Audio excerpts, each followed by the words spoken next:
Matthew chapter 6. Matthew 6.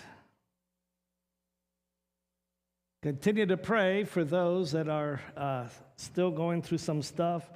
They're on the other side of things and doing a lot better. And so thank you for praying for Archie also. Archie has been already planning on coming back, but I think the snow kind of threw a wrench on that. But he's doing pretty well, thank God. So, Matthew 6, verse 16. Moreover, Jesus is here talking. When you fast, do not be like the hypocrites. How about that? A good start for a Sunday morning, right after, right after baptism. With a sad countenance or a sad face, when they disfigure their faces so they may appear to men to be fasting.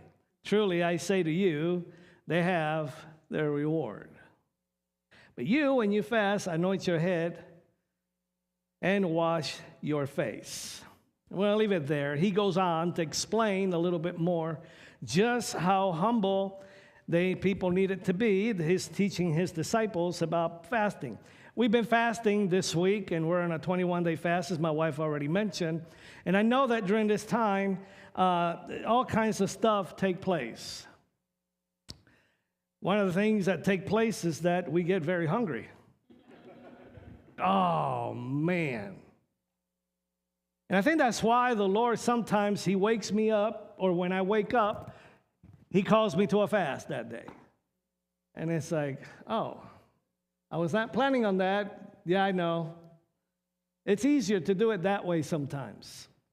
Sometimes it's harder on the body, but at least you're determined now, and you're going for that one-day fast. But when you're calling for a 3-week fast, sometimes it's hard, even if it's a partial fast, right?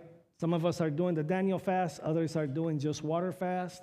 I don't think we don't recommend doing a nothing fast, of course, especially for 21 days. I don't want to see anybody in the hospital because the pastor called you to a fast. That would not be cool, right? But there are all those fasts that are appropriate, and they're all in the Bible. But demonstrating it's not just about staying away from foods, but it's also demonstrating to God the heart behind it. We are determined to get closer and closer and closer to God. The main purpose for fasting is to get to know God's heart and God's mind, to get close to Him. You know, the closer I get to people, the more I understand their hearts and minds behind what they do and who they are, right? It's easier